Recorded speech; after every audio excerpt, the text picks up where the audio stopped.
To me, every day is a beginning, a new day, a new week, a new shot at life. An opportunity to come out of the gate like a man possessed and attack the day without mercy. Today, I'm taking scalps. I'm putting the pressure on. I'm the aggressor. I'm on the attack.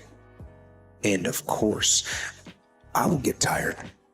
I will get beat up. I'll get knocked down and drained, and I will have some bad days.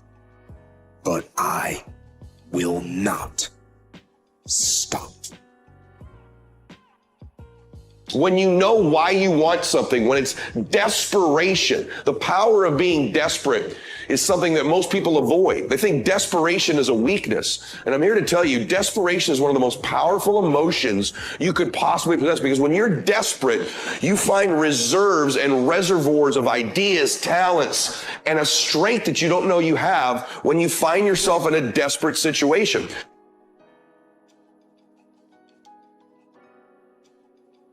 So the number one thing we need more than anything to win is hunger, which comes from a state of desperation.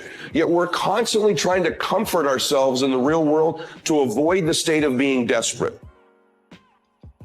And so I love the process. I love it. I love working for what I want. I love the sacrifice. I love the dedication. I love the commitment. I love that. Everybody wants the prize. Nobody wants the process. Everybody wants to be a diamond. Nobody is willing to get cut. Everybody wants to go to heaven. Nobody wants to die. And I'm saying to you, whatever you got to do, do it, because if you don't, life is going to whoop you until you surrender. So if it's hard, then do it hard.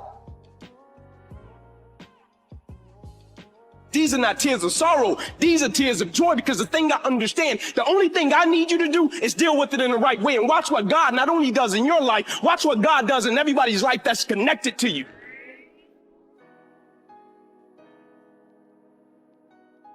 And the thing about every storm has an expiration date.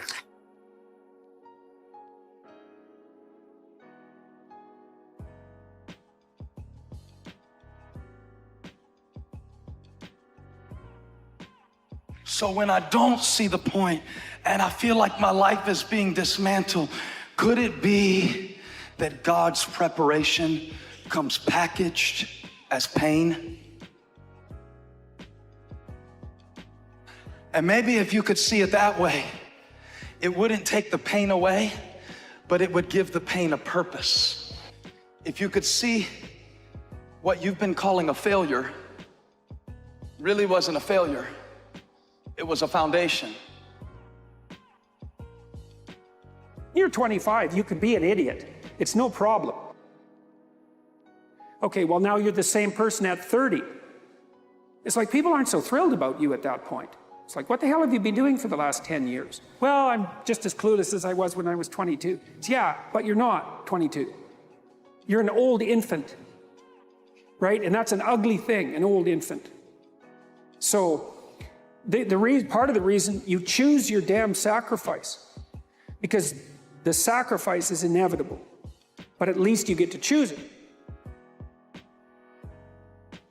Part of the proper path of development in the last half of life was to rediscover the child that you left behind as you were apprenticing.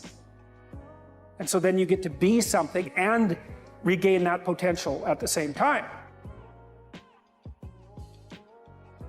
Make a decision. Because if you don't decide, well, you know, life decides for you. Indecision is still a decision.